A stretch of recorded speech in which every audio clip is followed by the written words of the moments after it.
오늘도 저희들을 불러주시니 감사합니다. 또 겸손히 주의 말씀에 귀를 기울입니다. 이 시대에 필요한 주의 말씀을 들려주시고 우리가 이 말씀을 붙잡고 어떻게 하나님의 백성다운 삶을 살아야 할지 오늘도 깨닫게 하시고 우리의 삶을 돌이켜 주시옵소서. 오늘도 주의 말씀을 통하여 저희를 향하신 주님의 은혜가 얼마나 큰지 이를 통하여 마음속에 다시 한번 감격과 감사가 넘칠 수 있는 이 시간이 되도록 축복하옵소서. 예수님의 이름으로 기도합나이다. 아멘. 오늘은 두 번째 사사입니다. 왼손잡이 에훗. 오늘 내용도 지난주일에 있는 사사 운니엘과 동일한 패턴입니다. 그리고 동일한 주제를 다루고 있어요. 이스라엘 백성이 죄를 지었고 하나님이 그 악을 심판하기 위해서 이웃나라 들어서 그들을 대적하셨고 그저 고통스러워 신음하자 하나님이 그 소리를 들으시고 구원자 사사를 보내어서 구원하시고 또 얼마 동안 평안하니라. 오늘 그런 동일한 내용의 전개가 됩니다. 그럼에도 불구하고 모든 사사 내용의 동일한 패턴이지만은 그도 사사들마다 주는 또 강조하는 주제가 틀립니다.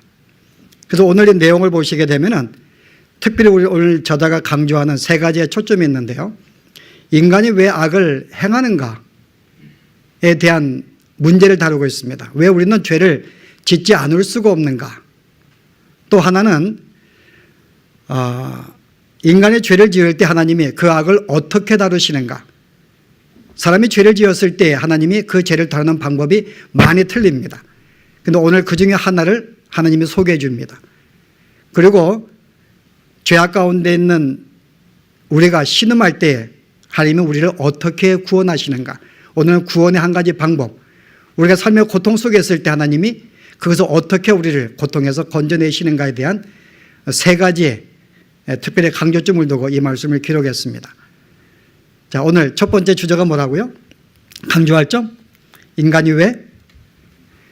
죄를 짓지 않을 수가 없는가에 대한 것입니다. 자, 운니엘이 이스라엘 백성을 해방시킨 다음에 얼마 동안 평안했어요? 오늘 봉독한 말씀이 앞절에 얼마 동안? 40년 동안 평안한지라. 여러분, 이 태평한지라, 성경은 태평이라는데 여러분이 이 드라마를 보시게 되면 특별히 조선 역사인가요? 태평성대. 우리 젊은이 이해할지 모르겠는데 태평성대 무슨 뜻이에요? 조선시대에 태평성대를 이루었다. 그럼 무슨 뜻입니까? 거기는 어진 왕이 나라를 잘 다스려서 그 나라가 화평하고 평안하고 안전된 시대를 사는 것을 태평성대라고 그럽니다. 그런데 이 태평성대는 누구의 공입니까? 왕의 공이에요. 그 백성들은 어떻게 살든지 오늘 여기에 운니엘의 사사가 되어서 이스라엘 고난된 40년간 태평을 이루었는데 그렇다고 이스라엘 백성이 죄를 안 짓는 거 아닙니다. 실은 그들은 여전히 가나안의 신들을 섬겼고 그들과 교환하고 있는 삶은 여전히 변하지 않았어요. 그런데 성경은 말하기를 그들이 태평성대를 맞이했다고 말합니다. 그 이유는 백성에게 있지 않다는 거죠. 사사에게 있다는 것입니다. 하나님의 사사를 세우는 동안은 그 나라에 화평과 태평을 주었더라. 그래서 사사로 말미암아, 다시 말해서 어진 임금으로 말미암아 나라가 태평성대를 이루는 것입니다. 백성은 좀 못날 수 있어요. 자질이 떨어질 수가 있고 준비가 안 될 수가 있습니다만은 왕의 덕입니다. 오늘 이 내용을 말하고 있는 거예요. 실제 우리가 하나님의 나라의 특징입니다. 하나님의 나라는 백성들이 잘 아름답게 살았기 때문에 그 나라가 태평한 게 아닙니다. 비록 우리는 순간순간 범죄의 삶을 살고 하나님께 우리가 죄를 범하게 있음에도 불구하고 우리가 그리스도의 안에 있을 때 그분의 나라 안에 있을 때 하나님의 인자하신 통치로 말미암아 그리스도가 우리가 함께 거하는 그동안은 우리에게 평안을 준다고 하는 것입니다. 비록 우리가 죄를 짓고 있지만은 그리스도 안에 거하는 삶은 은혜가 주어지고 화평과 평안과 참된 안식이 주어지는 삶이 있음을 보여주는 것입니다. 그런데 사사가 죽었더니 어떻게 해요? 이스라엘이 또 범죄하니라.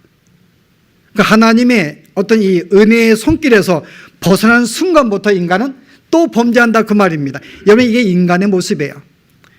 왜 인간이 범죄하는가 하면 하나님의 은혜에서 밖에 있기 때문에요. 그래서 인류가 여전히 하나님께 악을 행하고 죄를 짓고 죄를 추구하는 것은 하나님의 은혜 밖에 있기 때문에 그들은 죄를 짓는 것입니다. 오늘 그 내용을 말하는 거예요. 그들의 사사가 죽자마자 이스라엘이 또 악을 행하니라. 그들이 악을 행하는 이유는 사사 하나님의 손길에서 벗어났기 때문에. 굳이 우리의 삶에 적용을 시켜본다 그러면은 여러분들이 일주일의 삶을 살 때에 우리가 물론 하나님은 항상 우리와 함께 하시지만은 우리가 또한 세상의 어떤 일들에 추구하다 보면은 하나님을 잊고 살 때가 있습니다.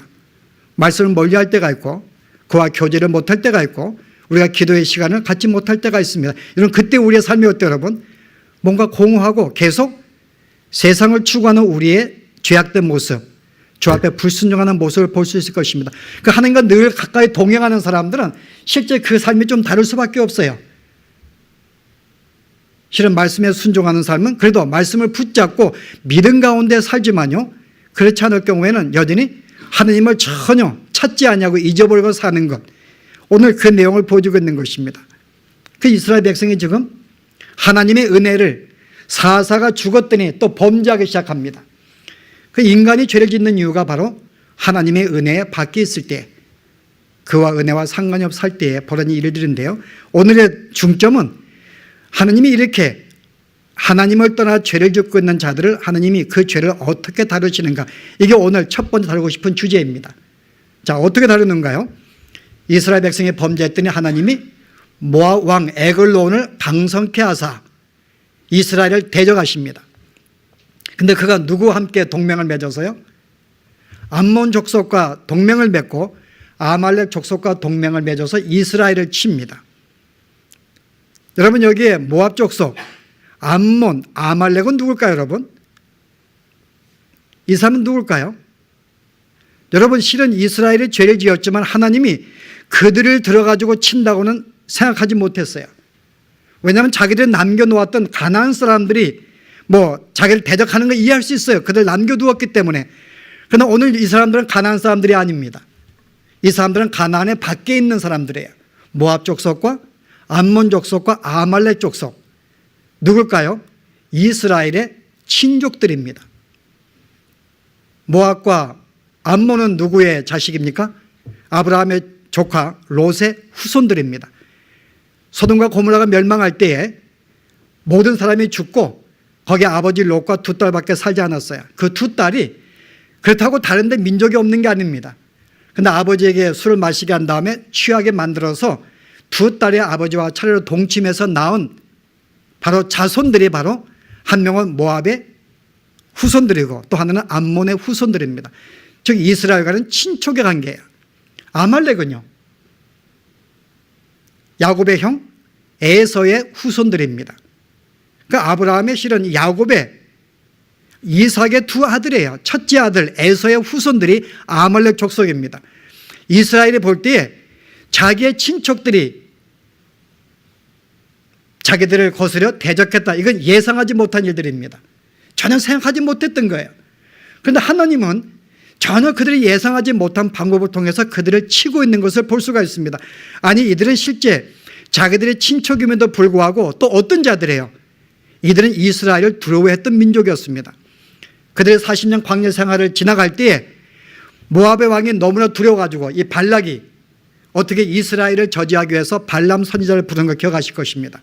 그 모압 왕이에요. 그 이스라엘을 두려워하고 그런 무서워했던 민족이었습니다. 그 이스라엘이 볼 때는 전혀 자기들을 거스를 것이라 예상하지 못했던 그런 형제국이 일어나서 그들을 친 것입니다. 왜 가나안을 들어 치지 않고 형제국을 들어 쳤는가 그 말이에요. 오늘 한 가지 가져야 할 질문입니다.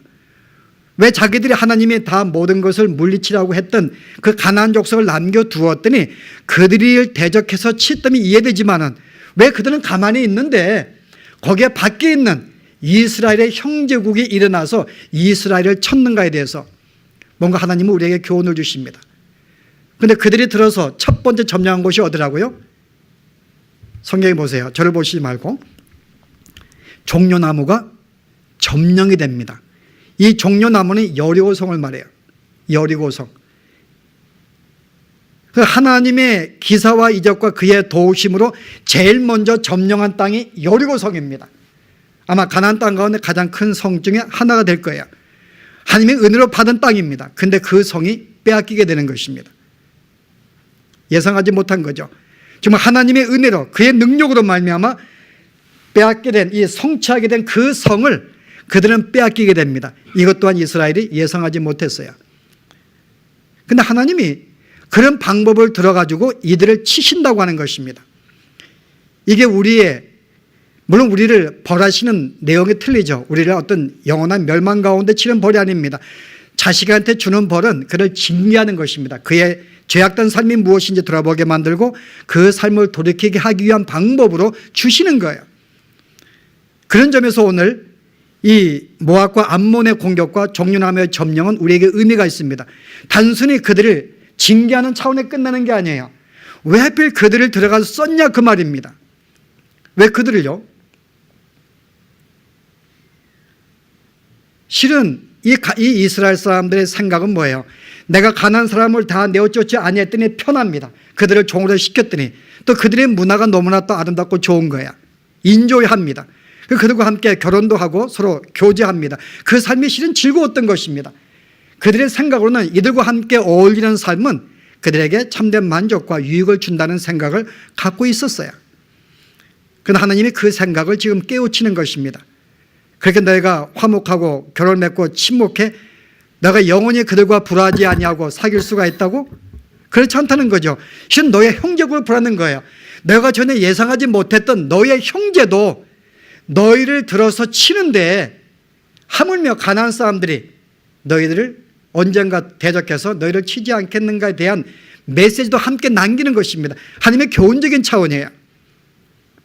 그들이 볼 때에 이들과 영원히 함께 생존할 거라 생각했습니다. 그러나 너의 형제국도 너희를 들어 칠 수가 있다면은 가나안 사람도 언젠가는 너희와 뭔가 뜻이 안 맞을 때 너희를 충분히 배반하고 오히려 너희를 들어서 칠 수 있는 그런 자로 설 수가 있음을 하나님이 교훈하기 위해서 먼저 형제국에 그들의 공격을 하나님이 이용하시는 것입니다. 또 하나의 종려나무도 마찬가지 여리고 성도요. 하나님의 은혜를 주었습니다. 그런데 이 가나안 땅 자체가 하나님의 은혜로 받게 된 땅입니다. 그들의 실력으로 받은 게 아니야. 하나님께서 그들에게 땅을 주기로 약속했기 때문에 그 약속대로 하나님이 여호수아를 통해서 그 가나안 땅을 다 주십니다. 은혜로 주신 거예요. 하나님의 능력과 하나님의 이사로 주신 땅들입니다. 그럼에도 불구하고 너희가 나에게 범죄할 때는 어떻게 한다고요? 이 모든 땅들이 그들에게 빼앗길 수 있다는 것을 보여주는 거예요. 뭘 통해서요? 여리고 성의 점령을 통해서요. 여리고 성도 하나님의 은혜로 말미암아 갖게 된 땅입니다. 이 성이 빼앗긴다고 생각하지 못해서 이 성을 빼앗긴다는 것은 하나님의 이제 은혜에서 밖에 벗어나서 의미하기 때문에요. 이것은 상상할 수 없었던 그들의 생각이었는데요. 그 성이 빼앗기게 됩니다. 이걸 통해서 비록 하나님의 은혜로 말미암아 이 성을 너희가 갖게 된 것이지만은 너희가 범죄할 때는 언제든지 빼앗길 수 있다는 것. 다시 말해서 가나안 땅도 마찬가지죠.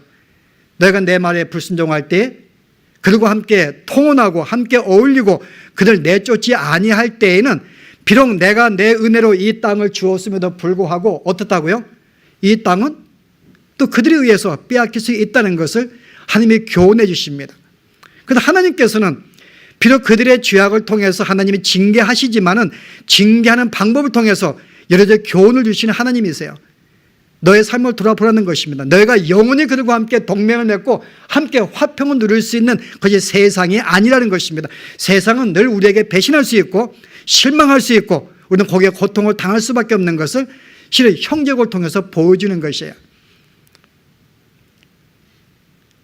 저는 여기서 한 가지 우리가 받을 교훈은 하나님이 종종 우리의 그릇된 삶을 돌이키기 위해서 예상하지 못한 사람을 들어서 우리를 치신다고 하는 것, 이거 우리가 오늘 한 가지 받을 교훈이 아닌가 생각합니다.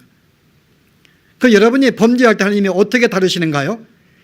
전혀 예상하지 못했던, 뭐 애들 농담한다면 와이프가 도망간다든지, 와이프가 도망간다고 생각하지도 못했는데 정말 내가 그렇게 믿었던 자녀가 갑자기 사귀는 아내가 좋다고, 친구가 좋다고 부모 버리고 도망간다든지 뭐 그런 케이스 없는가요? 이거 잘 켜놨는데 나는 그 믿는 남자를 구하면 좋겠는데 이 남자가 사귄 남자가 아니거든요. 믿는 자가 아니에요. 그래서 반대했더니 그냥 남자가 도망갔다. 이건 지금 얘가 지금 우습게 돼버렸는데. 예. 어쨌든 우리는 여러분들이 정말 내가 믿었고 신뢰했고 정말 이 사람만은 나를 배신하지 않을 것이다, 이것만은 나에게 충성할 것이다라는 그런 어떤 사람이라든지 어떤 그런 환경이나 그런 방법을 통하여 내가 예상하지 못했던 일로 나를 건드리신다는 것입니다. 그 여러분들이 이거 예상하셔야 돼요. 여러분이 어떤 정말 내가 믿었던 친구가, 그런 가족이 나에게 상처를 줄 때 여러분이 그냥 그것이 아프다 생각하시면 안 됩니다. 뭔가 나에게 돌이키기 위한 하나님의 예상하지 못한 방법이구나. 여러분 그거 생각하셔야 됩니다.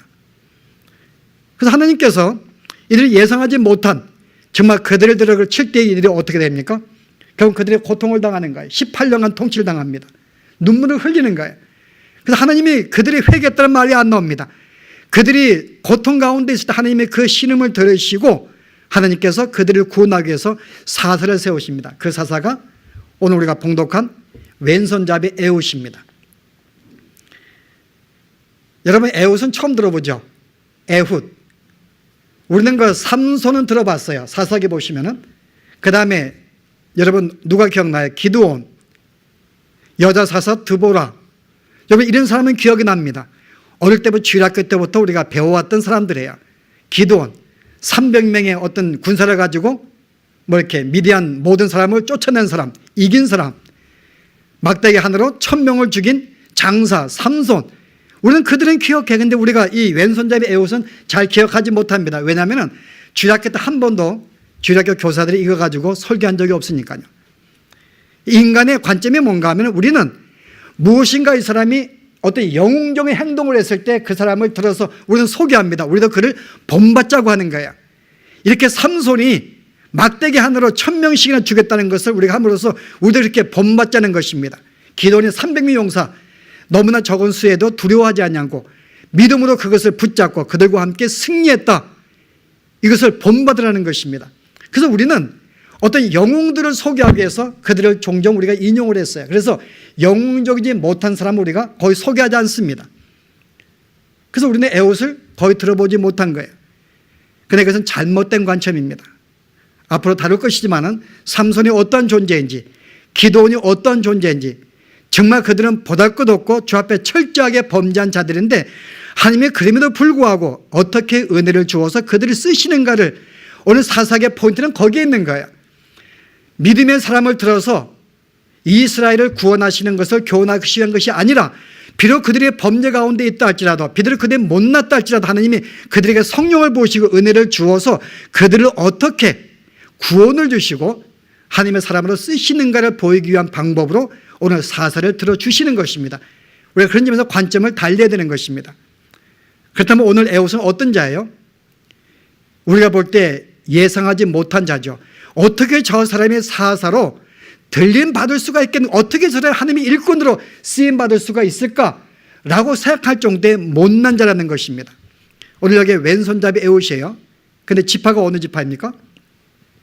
베냐민 지파입니다. 베냐민의 뜻은 오른손잡이란 뜻이에요. 그 베냐민 지파는 다 오른손을 쓰는 자들입니다. 근데 거기에 왼손잡이에 뭔가 something wrong, 뭔가 잘못되었다는 거죠.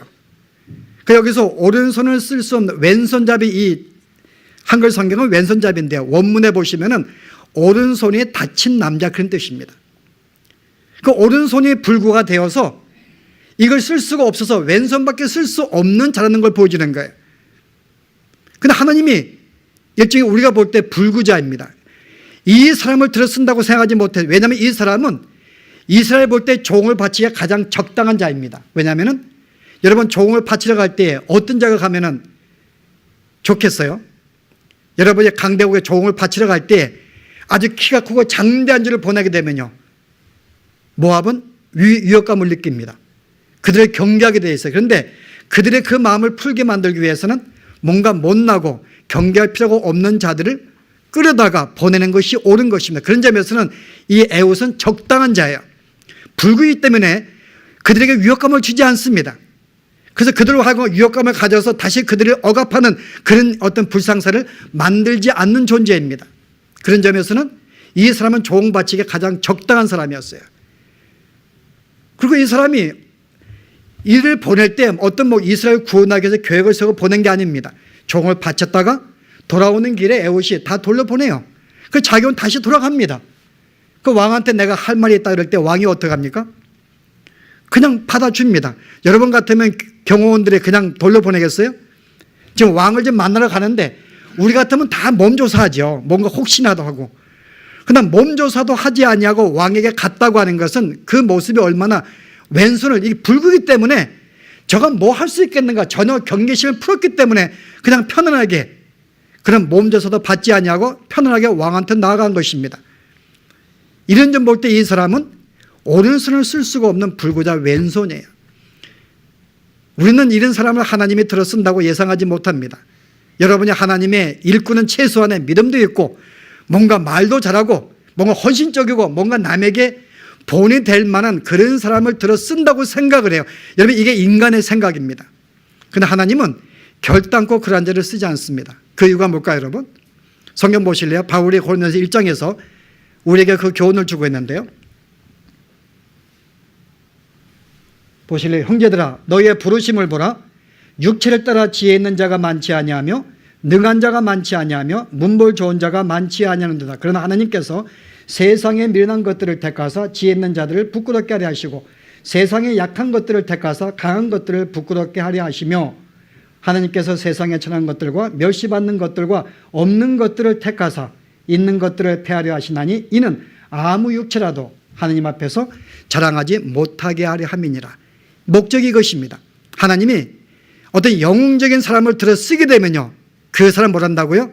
내가 똑똑하고 잘나서 내가 믿음이 있기 때문에 이런 결과를 가져왔다고 자기를 높일까 봐, 그리고 하나님의 영광을 가릴까 봐 하나님께서는 이런저런 결단코 들어 쓰지 않는다고 하는 것이면 누굴 들었어요?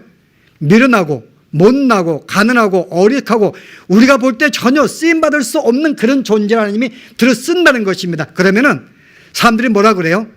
이는 저 사람의 능력이 아니다. 하나님이 함께 하셨기 때문에 이렇게 아름다운 결과가 나왔구나 생각을 하고 그가 아닌 하나님을 영광을 돌리니까요. 그래서 하나님께서 당신이 영광 받기 위해서 그런 사람을 들어 쓰지 않는다고 하는 것입니다. 그래서 우리 주위에 보시면은 잘난 사람 없어요. 하나님이 일꾼 가운데요. 실망할 필요 없습니다. 하나님이 왜요? 그런 사람을 들어서 영광을 받을 쓰기 때문에. 목사도 마찬가지죠, 여러분. 제가 혹시나 여러분 목회를 잘못하면 저를 욕하시면 안 됩니다. 그런 자 쓰신 거예요. 그러니까 혹시 저한테 부족한 점 발견하면은 이건 하나님께서 그런 자를 보낸 것을 하나님께 원망해야 됩니다. 왜 그런 자를 보내셨는지요?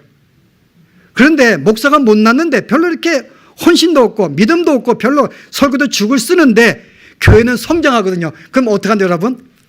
하나님의 은혜입니다. 목사는 지질에 못났는데 왜 교회가 성장하는지 이거 이유를 알 수 없는 거예요. 그러나 이것이 바로 하나님께서 영광 받으시기 위해서. 그래서 하나님께서는 우리 주위에 그렇게 잘난 사람을 쓰는 것이 아닙니다. 그러니까 여러분 주위에 일꾼 될 때 내가 잘나 쓰임받은 것이 아니라 내가 이런 자기 때문에 하나님이 영광받 나를 썼구나 하고 겸손할 필요가 있습니다. 예상하지 못한 거예요. 이건 인간의 보통 생각하고는 전혀 다른 방법입니다. 인간은 보통 우리는 일꾼이 되게 합당한 자를 보통 생각을 해서 이 정도의 믿음이 있고 헌신적으로 생각합니다만은 하나님은 의외로 그런 자들을 들어쓰지 않는다는 점이, 그게 하나님께서 사람을 세우시는 방법이에요. 에봇이 얼마나 못났는가. 그러나 이 일 때문에 그가 성공을 합니다. 왜냐하면 이 사람은 예수님 당시에 보면 세리장이에요. 그러니까 실은 종을 날마다 이제 해년마다 바치기 위해서 얼마나 바치는지 모르겠어요. 1년에 몇 번 바치는지 모르겠지만은 이 일을 전담을 맡은 자입니다. 그래서 백성들에게 어떤 바칠 그거를 걷어가지고 그것을 모았다가 모압한테 바치는 사람입니다. 그렇기 때문에 얘가 종을 바친 다음에 다 사람을 돌려보내는 것. 그 정도 어떤 사람이 신분이 있어요. 그러나 이 사람이 이스라엘에 볼 때에는 가장 적합한 자이죠. 불구자이기 때문에. 그러나 하나님이 그를 들어 쓴다고 생각하지 못했습니다. 그러나 이 사람에게는 한 가지의 비록 그는 신체적으로 문제가 있었지만 하나님이 그를 쓰신 이유가 하나 있어요. 그 마음속에 이제 더 이상 모압이 내가 매해마다 조공을 바칠 때마다 나를 경계하지 않는 것을 그는 경험했습니다. 그리고 실제 이스라엘 볼 때 예쁜 사람도 아니에요. 여러분, 실은 물론 조공을 바치는 거지만은 백성한테 그 세금을 걷어서 바치는 그 사람이 예쁘겠어요, 여러분. 이스라엘 백성한테 그렇게 존경받는 사람도 아닙니다. 그러나 이 사람 마음속에 한 가지 선한 소원은요, 백성이 나를 기대도 하지 않고 모압도 나를 경계하지 않기 때문에 내가 만약에 혹시라도 이 칼을 준비해서 경험으로 볼 때 멈춰서 안 하니까요, 그런 경험 볼 때 충분히 왕을 죽일 수가 있겠다. 이를 통해 하나님의 구원 역사를 바라보는 그 마음, 저는 분명히 있다고 믿습니다. 하나님은 그 마음 하나 보신 거예요. 비록 그가 어떤 환경적으로 신체적으로 쓰임받을 수 있는 어떤 그런 조건은 없지만은 그 마음속에 자기의 약한 신체를 어떤 통해서 내가 한번 이 모압왕을 죽일 수 있다는 그 계획을 하나님께서 선하게 보시고 그를 쓰셨다는 것입니다. 그래서 오늘 그 계획이 성취하게 된 것입니다. 여러분, 이게 하나님이 구원을 이루시는 방법이에요. 우리는 종종 어떤 삶의 어려움을 당할 때 우리가 종종 문제를 만날 수가 있습니다. 그것이 우리의 잘못된 삶으로 내가 하나님의 징계를 받는 고난이든 아니면 하나님 나를 테스트하기 위해 주신 고난이든 이 삶 자체가 고통을 당할 때 여러분, 도저히 그 삶이 내 능력과 힘으로 해결할 수 없는 절망에 빠질 수가 있습니다. 도저히 내가 절망 가운데 이거 해결할 수 있는가, 그래서 좌절할 수가 있어요. 그러나 하나님께서는 예상하지 못한, 내가 생각하지 못한 방법으로 나를 그 고난 가운데서 건질 수 있는 하나님이 바로 그런 하나님이십니다. 왜요? 우리의 예상과는 다르게 역사하시니까요. 내가 볼 때 이 사람이 나에게 도움이 될 수가 있겠는가? 내가 볼 때 이 환경이 나에게 모든 위험을 벗어날 수 있는 그런 환경을 주겠는가? 절망적인 환경이지만 하나님은 예상하지 못한 그 환경을 들어서 나를 위기에서 건질 수도 있는 분도 하나님이시라는 것입니다. 그래서 오늘 이 전체적인 내용은 예상하지 못한 일들이에요. 이스라엘 백성들은 전혀 그들이 예상하지 못한 하나님의 민족을 들어서 형격을 들어 그들을 쳤습니다. 예상하지 못했던 여리고성이 점점 다 예상하지 못했습니다. 이 에롯도 마찬가지예요. 하나님이 이 사람을 들어서 쓴다는 건 예상하지 못한 일입니다. 또 어떤 일이 있습니까? 이 왕이 볼 때 하나의 왕이 들의 말씀이 있다 그랬더니 왕이 볼 때 혹시나 이스라엘에 어떤 좋은 정보를 주려는가 보다. 자기가 어떤 기대하는 그런 메시지가 있었습니다. 그러나 예상하지 못한 메시지, 바로 그가 칼로 찔림을 당한 거죠. 예상하지 못한 메시지입니다. 이 왕이 자기가 죽을 거 생각하지 못했어요. 예상하지 못한 죽음. 그리고 이를 죽인 다음에 그가 혼자 도망을 갑니다. 그리고 가나안 이스라엘 사람들에게 선포하는 거예요. 야, 내가 모압을 죽였다는 것입니다. 이때 이스라엘 백성이 준비한 거 아닙니다. 전쟁하려고. 근데 어떻게 내가 모압이 죽었고 지금 쳐들어간다면 그들이 혼란 가운데 있기 때문에 넉넉히 그들을 이길 수가 있다. 그 말을 듣고 어떻게 쫓아간 거예요. 그래서 싸웠습니다. 근데 이스라엘 백성이 무기가 있었어요? 제대로 싸웠습니까? 아닙니다. 이스라엘 백성이 나올 때 모압의 용사 몇 명이 나왔다고요? 성경 보실래요? 모압 사람이 몇 명이 나왔는지. 28절,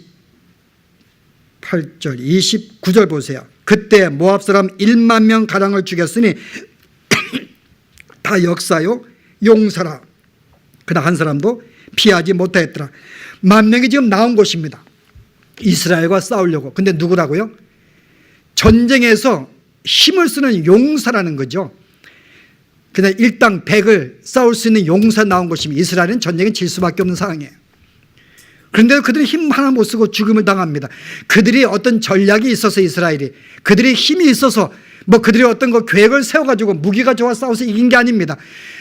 여기 성경에 보여주는 것은 너희가 상대적으로 볼 때 그들은 용사요, 싸울 수 없는, 너희는 너무 무기력하다는 거죠. 그러나 내가 너희를 구원을 주기로 했기 때문에 하나님의 은혜로 그들을 승리하게 만들어 준 것입니다. 예상하지 못한 구원이고 승리입니다. 여러분, 이게 하나님이 우리에게 행하신 역사예요. 우리는 보통 인간은 우리의 지성적인 방법으로 우리 이렇게 삶을 준비하면 성공할 수 있을 것이다. 내가 이렇게 내 인생을 공부하고 이렇게 대학 가고 이렇게 하면은 내 삶이 평탄할 것이다.